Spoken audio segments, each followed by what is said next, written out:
Hello and welcome to Sansad TV. You're watching Viewpoint with me, Frank Rausan Pereira. India and the United Kingdom finalised a historic multi-billion-pound free trade agreement on Tuesday, ensuring reductions across 90% of tariff lines. Prime Minister Narendra Modi on Tuesday announced the conclusion of the free trade agreement with the United Kingdom along with a Double Contribution Convention. The deal has been concluded after 3 years of stop-start negotiation and aims to increase bilateral trade by a further £25 billion by 2040 with liberal market access and eased trade restrictions. In this edition of Viewpoint, we will analyze the historic free trade agreement between India and the UK. Joining me on the program today are Ruchi Ghanshyam, former High Commissioner of India to the UK, and Sheetal Sharma, Assistant Professor, Centre for European Studies, JNU. Thank you to both my guests for joining me on this edition of Viewpoint. Ambassador, let me start the program with you first. Let's first try and understand and put into perspective the key highlights, the key takeaways really as far as this trade agreement is concerned. Thank you, Frank, for inviting me to your show. This is it's one of the most important agreements that we have signed with the UK ever. It's a very big agreement. The FTA would actually open up 99% of India's tariff lines and would therefore encourage labor-intensive products, export of those products. So it will generate employment in India. All products like major that are of interest to us, like textiles, machinery, gems and jewelry. I mean, one can talk about so many of these products which will now have better access to the UK market. They'll become more competitive because they will have the tariff advantage. In addition, the intra-company transfer will be easier, so it will increase mobility. The family members of people on intra-company transfer would be able to work. So that's another big achievement. But I think the biggest achievement is the signing of the Double Contribution Convention, which will give an exemption to Indian companies from paying the social security contribution for their Indian employees for a period of 3 years. And this is important, and we have been really working at it. Even when I was in the UK, that's when we started working. We gave the first draft at that time. And this is very important because the social security contributions that are deducted in the UK, for short-term worker people, when they come back, it would not come back with them. So it was a disadvantage to the individuals as well. I think all of these the elements of this FTA are very, very important. Absolutely. These are definitely important, and it is indeed a landmark achievement as far as India and the UK are concerned. Let me bring in Sheetal Sharma into the picture as well. You know, what really stands out for you? What really jumps out and says that this is a good thing? Frank, there are many positives outcome of this FTA. Let me put this on a broader canvas because it has a geopolitical significance also for both India and UK. Shall we start with UK first? Absolutely. Okay. The context in which this FTA has been signed with India is something very important and timely because you know that we have been trying to negotiate FTA with EU for a long period of time. And post-Brexit, say for example, I would say since it formally stepped out of the European Union, United Kingdom, it has been a kind of a symbol, or it had a diminished image in the eyes of the world. So what had happened that there was a kind of political uncertainty, change of leadership, COVID recession and all those things which were adding up to the amount of stage, you know, where UK was actually struggling for, you know, having good partners. FTA here can be used as a geopolitical tool for strengthening your political relations and your security relations. Why this is so? We have been wanting to sign EU FTA for almost more than a decade, more than 1.5 decades. So this is an indication that the negotiations which started just 3 years back have culminated into something which is so reasonable. Point number 2, the geopolitics behind is that gradually UK is making partners all across the world, particularly the eastern side. It has with Japan, it has with Australia, it has with New Zealand, and now India. This also indirectly strengthens UK's position in the Indo-Pacific, because now you see in Trump 2.0 there have been many shocks which the European Union and particularly individual countries are facing. So at that point of time, if something culminates so quickly and that too reasonably, with no major roadblocks, or you can say red lines. That means the negotiations have been good and there has been a level of trust between the two. Otherwise, we could strike deals with any number of countries if in case there's no problem. But given the differences, as the minister was also saying, that in the context of the differences between India and UK, we really need to be sensitive about the needs of each other. So given the differences between the economy, although they are both 5th and 6th largest economies in the world, but at the same time there are economic, political, social, class differences. So given overcoming those kind of differences and kind of hurdles that could have come in the way of regulation, managing migration, or talking about tariffs, non-tariff barriers, this is something remarkable, an achievement in itself. And this is not just going to help the economic aspect of it. Most of the time we often concentrate only on the tariffs or non-tariff barriers. But given the amount of energy that has gone into making many areas, there are 23 policy areas, as you are aware of that. So all these areas are the most prominent, most significant areas which relate to climate, which relate to digital transformation, pollution control, and all these things, just to name a few, that these are significant, which are going to be part of the India's success story, at the same time strengthening UK's position, not just vis-a-vis the European Union, but at the global level. So I would find it as a major achievement, historical, and something remarkable. Absolutely. Ambassador, let me come back to you. Let me take a point that, Sheetal Sharma is making, up with you as well. And let's also try and understand the kind of impact that this particular trade deal is going to have on, bilateral trade between the two countries. That is one aspect. The second one being, considering all the tariff wars, the trade wars that is going on, it seems to be the flavor of the season. This has ensured that India and the UK have put this trade into perspective, have put this trade in place, so that, we ensure that it does both the countries good. Absolutely. Post-Brexit, the UK vision for its own country has been that of a global Britain. And in that, India obviously occupies a very important position. So completing this negotiation so quickly and in such a way that it is mutually beneficial, it's a win-win for both sides.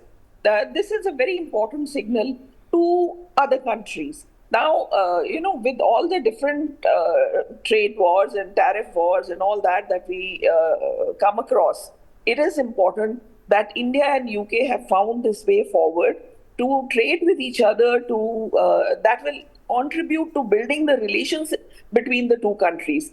I mean, the partnership between India and the UK is very strong, but it can now be even strengthened further, because the trade will become an important contributor to the relationship. And this is not limited just to the trade of goods, but to trade in services as well. And services are a very important part of our relationship with the UK. The UK has a very strong, financial fintech sector, digital sector.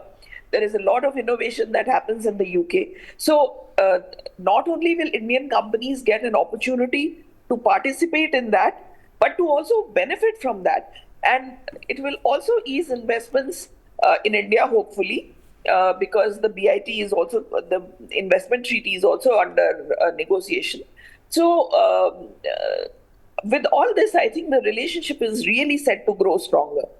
Absolutely. All right. So the relationship is set to grow stronger and grow to new heights is what the ambassador is suggesting. But Sheetal Sharma, let me come back to you now. Let's try and understand what is the kind of reaction that we've had from Indian industry. What are the kind of reactions that are coming through from the UK as well? Are there any challenges that you can see at this moment? Yes, of course, Frank. It is always a mixed bag. It will make some people happy and some quarters unhappy in both the places. Let us begin with India. A couple of things that we are happy about is that, it's going to give impetus to textile, jewelry, gems business, chemical, and a couple of things that are there.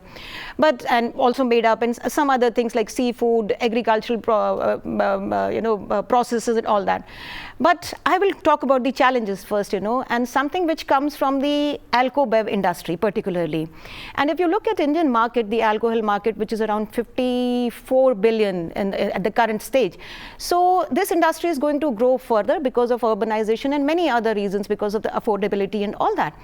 And this industry particularly is now going to face challenge because the tariffs on the Scotch whiskey is going to be lowered down. Now, this is something which is a cause of concern among the producers here, that they are going to compete with something which has an international image, a reputation and a brand, and this is going to hurt the Indian business. At the same time, this is bringing cheers in UK because suddenly UK is exposed to a 1 million market of people, those who could not afford so far, a costly whiskey, and the prices are going to come down and further come down. And when they are going to produce more, export more, it is going to generate jobs. Particularly if I talk about Scotland, where it is located, they are estimating around 1,200 immediately and 5,000 over next decade, and maybe more in the coming years. So this is a win situation here, but then in UK, but then people here in India are facing some troubles. At the same time, if I talk about textile industry particularly, textile industry, gems and jewelry in UK is particularly facing a crisis. Why are they facing so? Because post-Brexit, they had to trade with the EU as a third country because they are no longer part of the European Union. So they have to comply by the regulatory standards, translate into 27 official languages of different countries, meet the regulation and all those things. So suddenly, after Brexit, there was a decline in orders. There were short orders, and they were unable to send, with value-added taxes and other regulations. It was difficult for EU to for UK to have a foothold in the apparel, textile, gems and jewelry market in the EU. Now, we are seeing once again as an opportunity there, but at the same time we have to be very realistic in terms of understanding that how much quantum of the business we are going to do. As such, we have 42 billion euros, 42 billion USD, the annual trade that we have. And in that, what is the component? Textile or gems and jewelry? These are small areas, but they are going to gradually add up to the end product or the outcome that we see. Say by 2040, certain estimates are going to be making it to 60 billion US dollar, or say by 2030 it is going to be 55 billion USD. So we have to really see that what are the challenges here for which kind of industry. The second aspect of this is what we are talking about, the Double Contribution Convention. Now, once again, the conservatives in the UK are finding it a little problematic for their labor. They are saying that, okay, now it's open chance to get cheap labor from India, those who are paid lesser, because their contributions are not going to be counted here. And then there would be a kind of repercussion or impact upon the labor in UK. So conservatives are making their point that this is something which is disastrous, this kind of convention for UK people or labor force. But at the same time, we are rejoicing it. So it's a mixed bag. What we are seeing as a win is obviously, but of course these are not as big as these could be identified as red lines, because we have already crossed all those red lines, and there is something for everyone. But at the same time, I would further add to this that this is significant, this is important in the line of thinking about growing the quantum of business between India and UK, both say in goods and services. And one particular area, if I talk about digital services, then yes, there has to be a compliance, a synergy between the regulatory frameworks. And one thing which is very important, which we may discuss later on, is about the digital services. And here lies the question of accountability, and that's the major challenge. You conduct a business on the digital platform, but then the repercussions can be real time. So what are the areas in which who takes the accountability? So here we need to understand simplification of processes or synergy or a kind of synthesis between the regulatory standards and all those things, which I think the challenges would surely come about. But I think the trust and the intent on both the sides is very clear that we have to go ahead with the deal, and number of things which may come up as teething troubles, they may be taken care of in the future. Absolutely. Well, there are of course hurdles, but the trust between the two countries is immense, and we are going to overcome these hurdles in the interest of both the nations. Ambassador, coming back to you now, let's try and understand another aspect, just shifting gears. India is working with other countries as well, with other blocs, to try and get FTAs in place.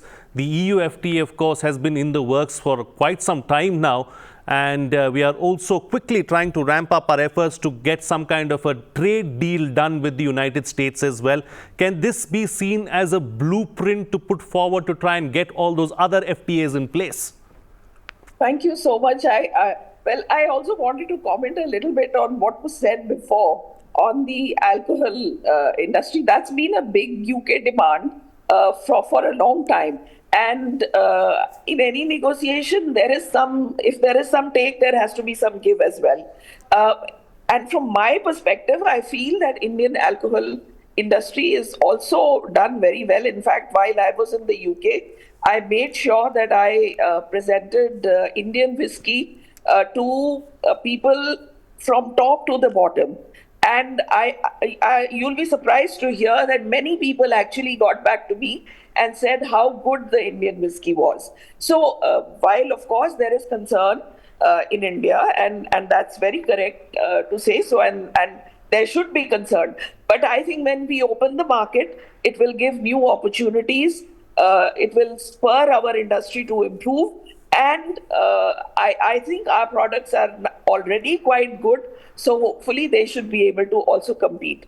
On the other point of the Double Contribution Convention, especially the extreme right, Nigel Farage, his party, Reform Party, has made some comment about this because they feel that it will be detrimental to the UK-based, working people. But it has been dismissed by the Prime Minister of UK. So, I don't want to go into details of that. And a comprehensive answer has been given. But I wanted to add my little bit, especially on the alcohol front, because I made it a point in UK to present Indian whiskey to all the people that I was giving out Christmas presents to.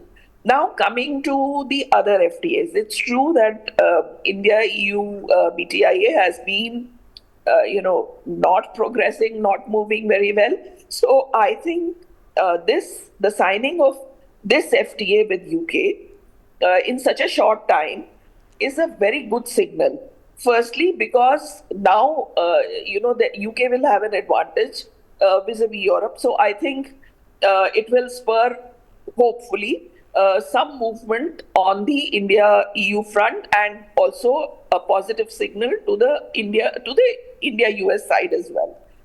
But to say that this can be a blueprint, maybe a little, perhaps a little far-fetched, because the issues that are there, for some issues may be similar or even common. But there will be other issues because they will be specific to the situation in each country. UK, for example, the agriculture contributes, I think, only about 1% to their economy, whereas in US, agriculture is very important sector of their, when they want to do an FTA. In India, for us, making compromise on the interest of our farmers would be extremely difficult. So there will be challenges, not to say that this can be just like, copy-paste. You have done one with UK and now you can do the same thing with US or with EU. But Right. Definitely it will be a positive signal to both EU and US. And on many issues where there may have been similar difficulties or similar challenges, I think it would provide a way forward.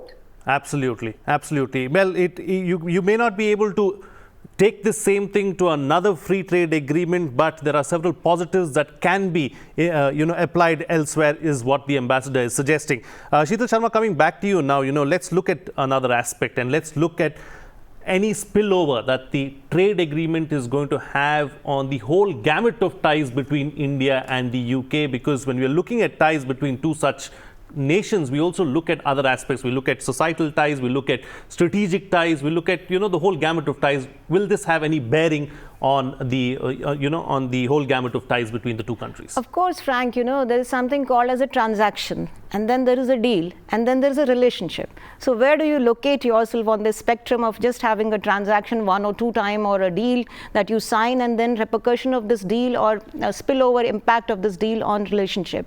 Now with UK particularly, we have been having historical relationship. There's no denying of the fact that most of the templates are there, which are the fallouts of the colonial power that UK was for a long period of time all across the world. But at the same time, it's very interesting interesting to see that how UK has been dealing with the, I would use a term here, white Commonwealth countries and the other Asian Commonwealth countries.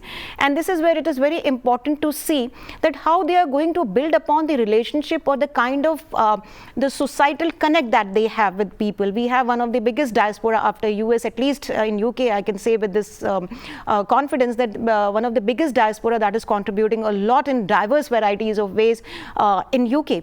So one thing is very important, that we have always been having this connect. English as a good medium of communication, which is always there as an advantage for Indians, because we know English the best as compared to any other foreign language in EU. And the third thing is that about the nature of friendship or relationship as compared to the other parts of the world. Then particularly talking about the FTA needs to be understood in terms of its DNA now. It should not be a shallow or a skinny FTA. It must be realized in its full strength or in its full potential. By this I mean that over a period of time we have to see that how there is a kind of reconciliation of the regulatory frameworks. And these are the only things that are going to add to the trust in the relationship that we are talking about. Otherwise, a deal would remain a deal if in case it cannot be materialized to the extent it has been intended for. Say, for example, if in case you talk about the certification, you talk about ease of doing business, one such thing or area that comes to my mind is one of the provisions with Australia is that you can have some role in public procurement. But here in public procurement, say for example, almost 44,000 government tenders all over the year are open to the UK services and goods sector, but how many of them would be eligible? How will they comply by the standards, the requirements, the certification, the simplification of process? So a deal will remain a deal unless it would be realized in the terms of the process through which the two countries can come together and share, services and trade, and the way they penetrate into each other. So this is where the relationship will grow. Relationship was already there. It is also going in the right direction. It's on the upward trajectory. But this particular moment in the history is going to change the direction, and that too for good.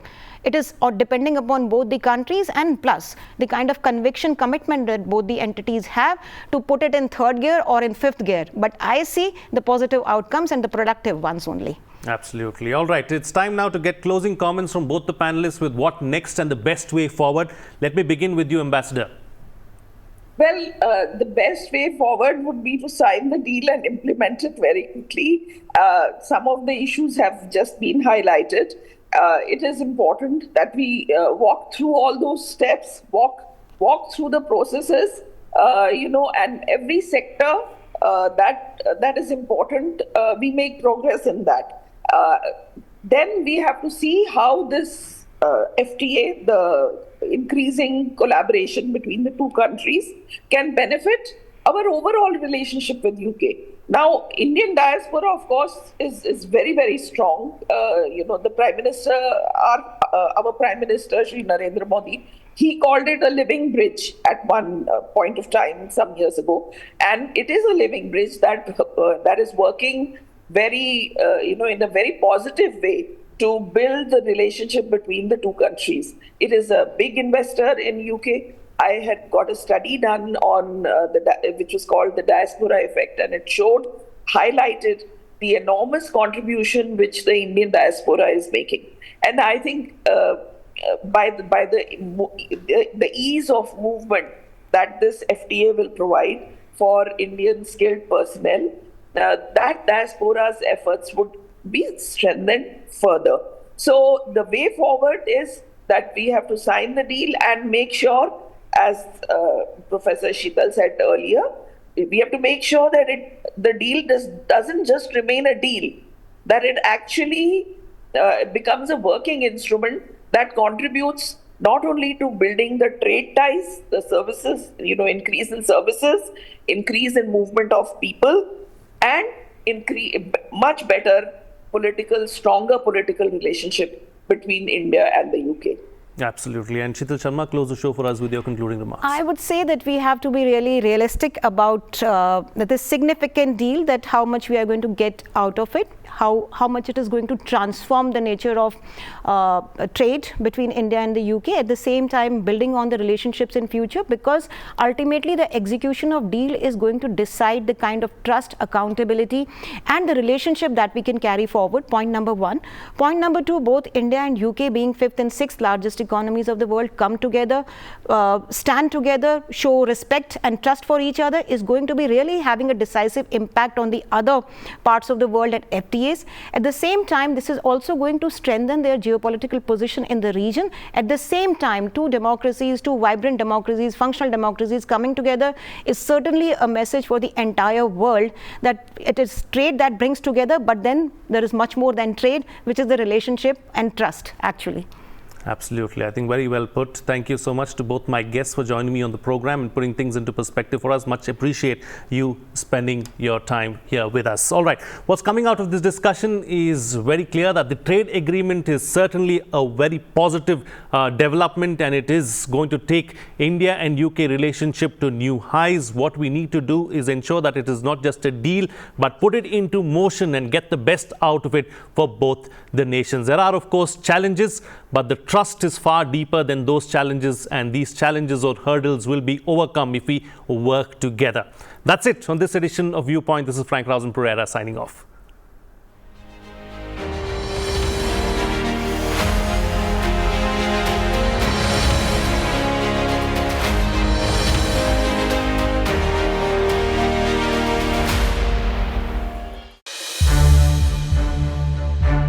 To watch more programs of Sansad TV, subscribe to our YouTube channel and don't forget to like and share them.